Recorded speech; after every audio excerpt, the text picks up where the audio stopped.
Baik, salam untuk kita semuanya. Uh, Selamat pagi, selamat siang, selamat sore, dan selamat malam. Uh, Pada kesempatan ini, perkenalkan, nama saya Ebenezer Taloem. Pada kesempatan ini, saya akan menceritakan tentang virus corona. Ada yang menjadi tugas dari mata kuliah biologi sel pada kampus ST Kipsoe sebagai tugas dari ujian akhir semester. Nah, kita semua tahu bahwa virus corona itu adalah uh, virus yang munculnya sudah sekitar 2 tahun, dari tahun 2019. Ya, dan kita semua tahu bahwa virus itu sangat berbahaya. Yang namanya virus adalah virus itu tidak dapat dilihat dengan mata telanjang, tapi bentuknya sangat kecil. Sehingga pada kesempatan ini saya mau coba bercerita tentang apa itu virus corona. Nah,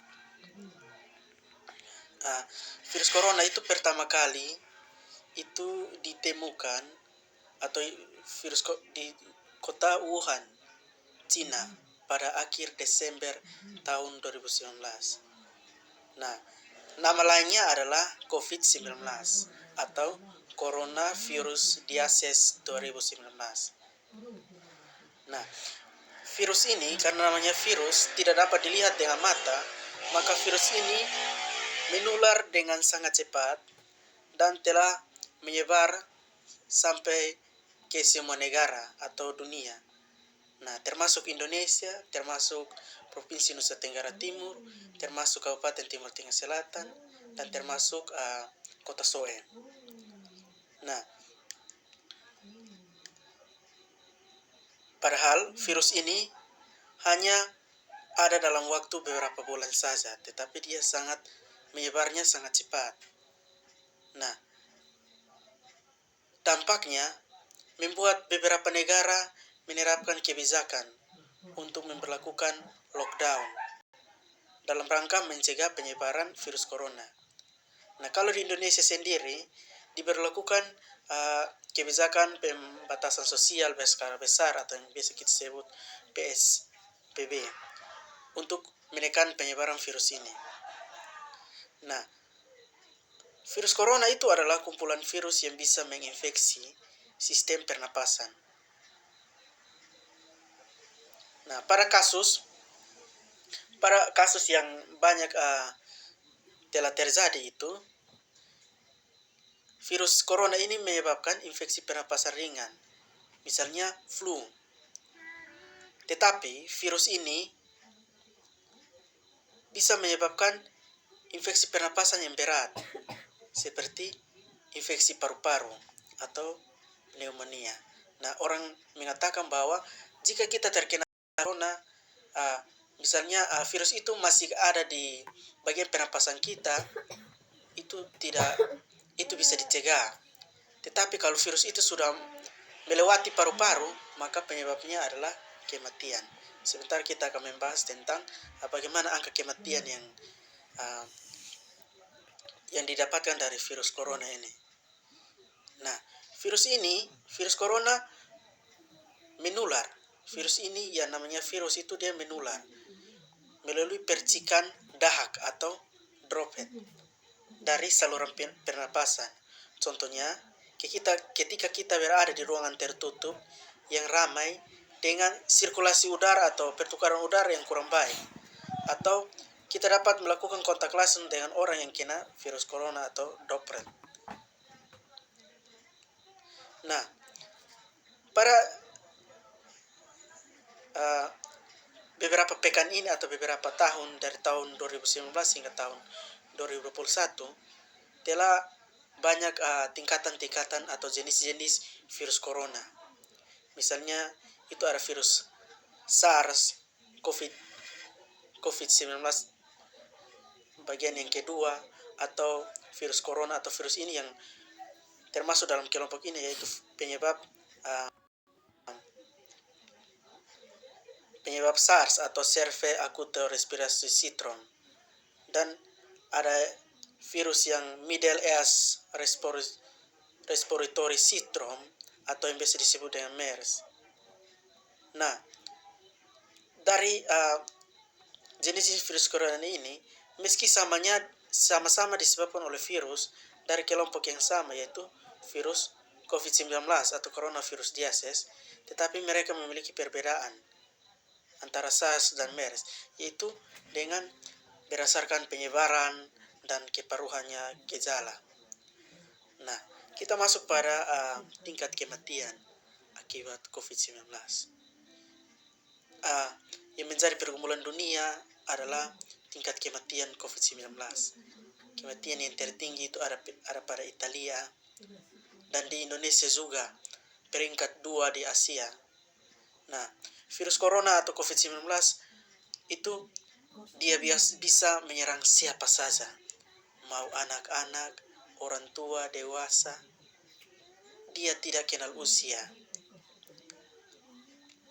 Nah, menurut data yang dirilis gugus tugas percepatan penanganan COVID-19 pada negara Republik Indonesia, jumlah kasus terkonfirmasi positif pada tanggal 3 Mei 2021 itu adalah 1.667.274 orang, dengan jumlah kematian sebesar 45.796 orang. Kemudian tingkat kematian atau case fatality rate akibat COVID-19 adalah sekitar 2,7%. Bayangkan. Nah, jika dilihat kematian akibat COVID-19 berdasarkan golongan usia, maka yang terkena COVID-19 itu adalah usia 46 hingga 59 tahun dan memiliki presentasi angka kematian yang lebih tinggi dibandingkan golongan usianya. Nah, sedangkan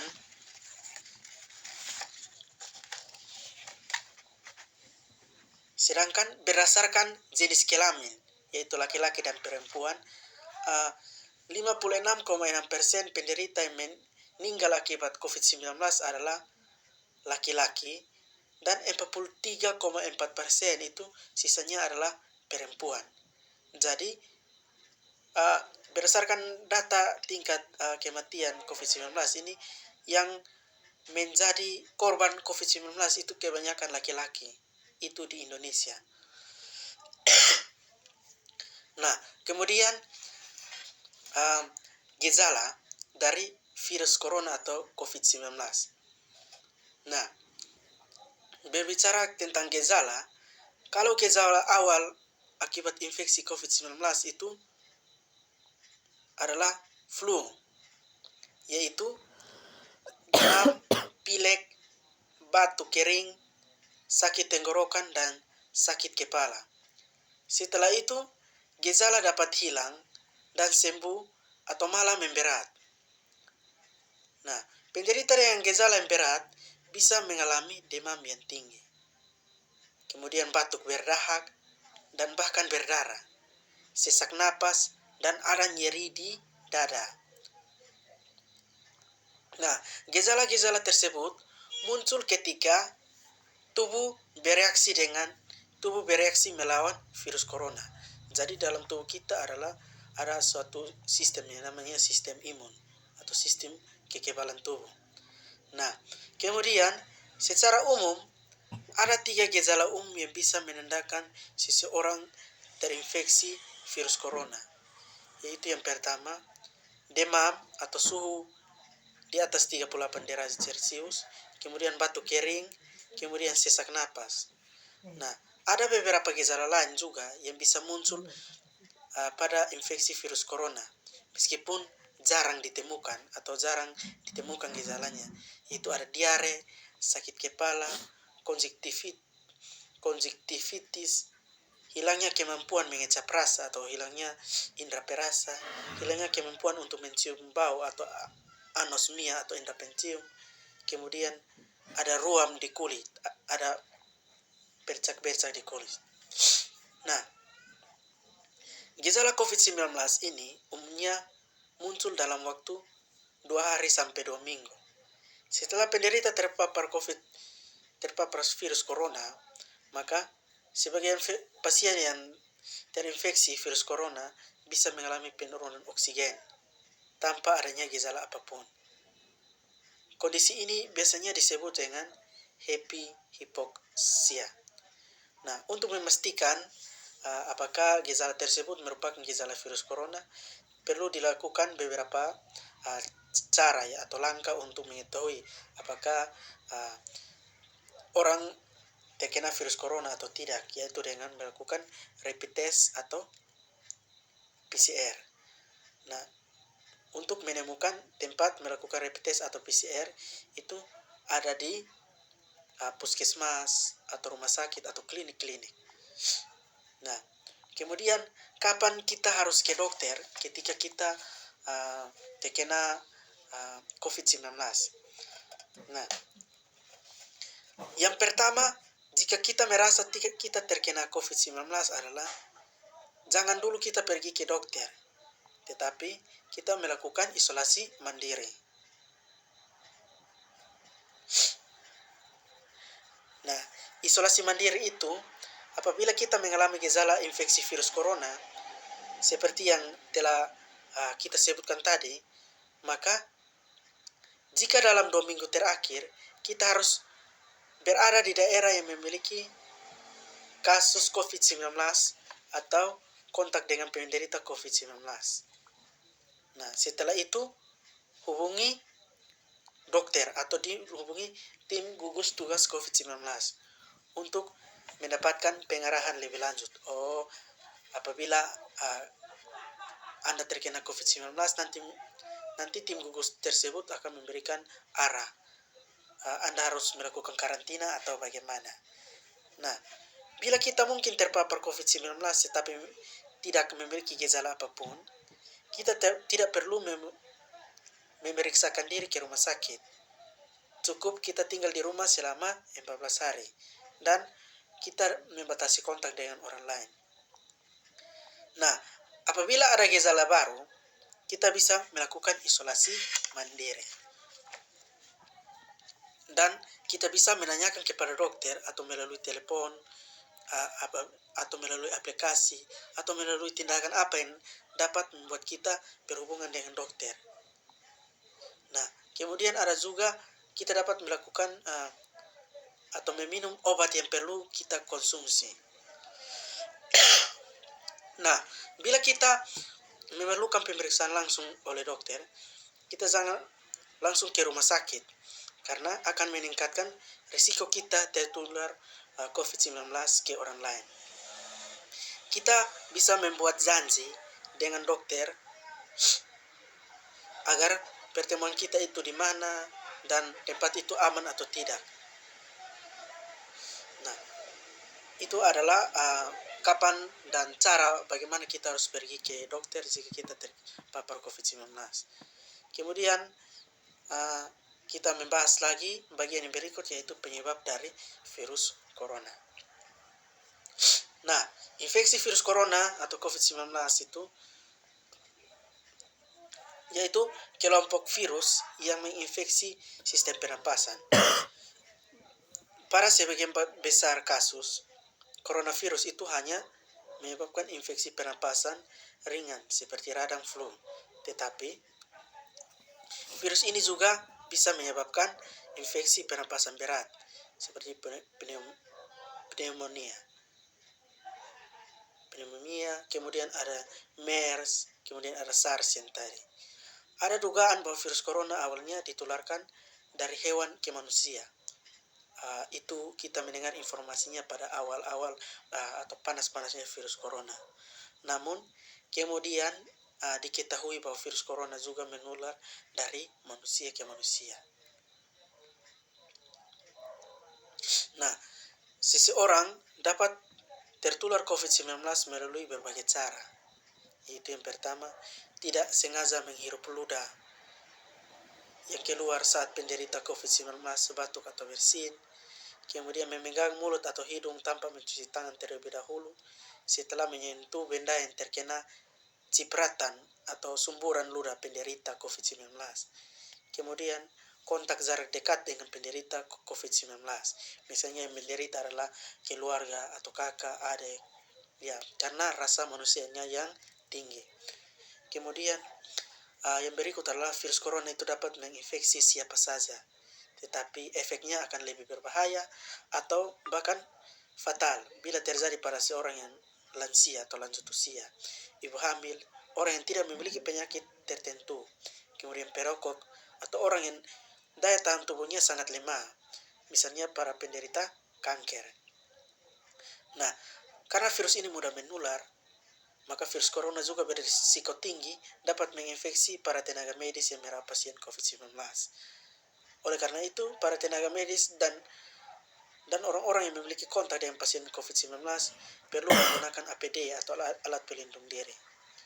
Nah, diagnosis dari virus corona adalah jika pasien terinfeksi virus corona, dokter akan menanyakan gejala yang dialami oleh pasien tersebut. Apakah pasien tersebut baru saja bepergian atau tinggal di daerah yang memiliki kasus infeksi virus corona sebelum gejala muncul.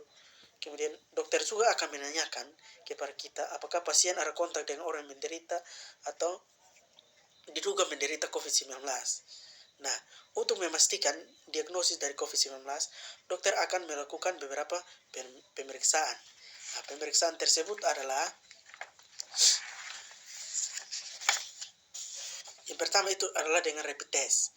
Nah, rapid test ini dilakukan untuk mendeteksi antibodi kita, yaitu IgM dan IgG yang diproduksi oleh tubuh untuk melawan virus corona. Namun rapid test antigen itu sekarang dianggap lebih akurat dibandingkan rapid test antibody. Meskipun demikian, pemeriksaan rapid test atau swab antigen tidak dianjurkan untuk dilakukan mandiri di rumah dan harus diperiksa oleh petugas medis. Kemudian yang kedua adalah swab test atau tes PCR atau polymerase chain reaction. Nah, untuk mendeteksi virus corona di dalam dahak. Nah, kemudian yang ketiga itu adalah melalui CT scan atau Röntgen untuk mendeteksi infiltrat atau cairan di paru-paru. Nah, selain itu, tes menggunakan alat Genos juga digunakan sebagai screening atau pemeriksaan awal untuk mendeteksi virus corona. Nah, hasil dari rapid test COVID-19 atau tes Genos positif kemungkinan besar menunjukkan bahwa Anda memang sudah terinfeksi virus corona. Namun, bisa juga berarti Anda terinfeksi kuman atau virus yang lain. Sebaliknya, hasil rapid test COVID-19 negatif belum tentu menandakan bahwa kita mutlak terbebas dari virus corona. Nah, yang berikut adalah pengobatan virus corona atau COVID-19. Nah, sampai detik ini, belum ada obat yang benar-benar efektif untuk mengatasi infeksi virus corona atau COVID-19. Pilihan pengobatan disesuaikan dengan kondisi pasien dan tingkat keparahannya. Beberapa pasien dengan gejala ringan atau gejala akan disarankan untuk melakukan isolasi mandiri di rumah sambil tetap melakukan langkah pencegahan virus corona. Selain itu, dokter juga bisa memberikan beberapa langkah untuk meredakan gejalanya dan mencegah penyebaran virus corona, yaitu yang pertama, merujuk penderita COVID-19 yang berat untuk menjalani perawatan dan karantina di rumah sakit rujukan. Yang kedua, memberikan obat pereda dan anti nyeri yang aman sesuai kondisi penderita. Yang ketiga, menganjurkan penderita untuk melakukan isolasi mandiri dan istirahat yang cukup. Yang keempat itu, menganjurkan penderita untuk banyak minum air putih untuk menjaga kadar cairan tubuhnya. Nah, komplikasi dari virus corona atau COVID-19. Nah, pada kasus yang parah, infeksi virus corona bisa menyebabkan beberapa komplikasi berikut ini. Yang pertama itu adalah pneumonia atau infeksi paru-paru. Yang kedua, infeksi pada organ-organ lain. Kemudian ada gagal ginjal. Kemudian ada acute cardiac injury. Kemudian ada acute respiratory distress syndrome. Kemudian yang terakhir itu adalah kematian. Nah, Selain itu, saat ini muncul istilah atau long haul COVID-19. Nah, istilah ini merujuk pada seseorang yang sudah dinyatakan sembuh melalui hasil pemeriksaan PCR yang sudah negatif, namun tetap merasakan keluhan seperti lemas, batuk, nyeri sendi, nyeri dada, sulit berkonsentrasi, kemudian jantung berdebar, kemudian demam yang hilang timbul. Nah, bagaimana cara mencegah COVID-19? Nah, sampai detik ini melalui pemerintah yang dipercayakan oleh Tuhan memberikan uh, kegiatan vaksinasi COVID-19 secara berkala ke seluruh masyarakat Indonesia. Meskipun vaksinasi ini sudah mulai dijalankan, cara pencegahan yang terbaik adalah dengan menghindari faktor yang bisa menyebabkan kita terinfeksi dari virus corona. Yaitu yang pertama kita adalah terapkan physical distancing, yaitu menjaga jarak 1 meter dari orang lain. Kemudian jangan dulu kita ke rumah sakit kecuali ada keperluan yang mendesak. Yang ketiga, gunakan masker saat beraktivitas di tempat umum atau keramaian, termasuk pergi berbelanja bahan makanan, misalnya ibadah di gereja dan lain-lain. Kemudian rutin kita mencuci tangan dengan air sabun atau hand sanitizer yang mengandung alkohol minimal 60%, terutama setelah beraktivitas di luar rumah atau di tempat yang umum. Yang ketiga, kita jangan menyentuh mata, mulut, dan hidung sebelum mencuci tangan. Yang berikut, meningkatkan daya tahan tubuh dengan pola hidup sehat, seperti mengonsumsi makanan bergizi, berolahraga secara rutin, beristirahat yang cukup, dan dapat mencegah stres. Kemudian kita hindari kontak dengan penderita COVID-19, orang yang dicurigai positif terinfeksi virus corona, atau orang yang sakit, demam, batuk, atau pilek. Kemudian kita menutup mulut dan hidung dengan tisu saat kita batuk atau bersin. Kemudian buang tisu ke tempat sampah. Kemudian kita jaga kebersihan benda yang sering disentuh dan kebersihan lingkungan, termasuk kebersihan rumah.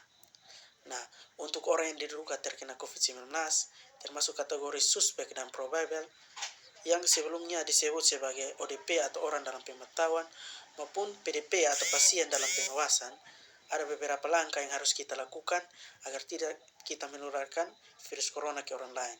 Yaitu yang pertama, kita lakukan isolasi mandiri dengan cara tinggal terpisah dari orang lain untuk sementara waktu.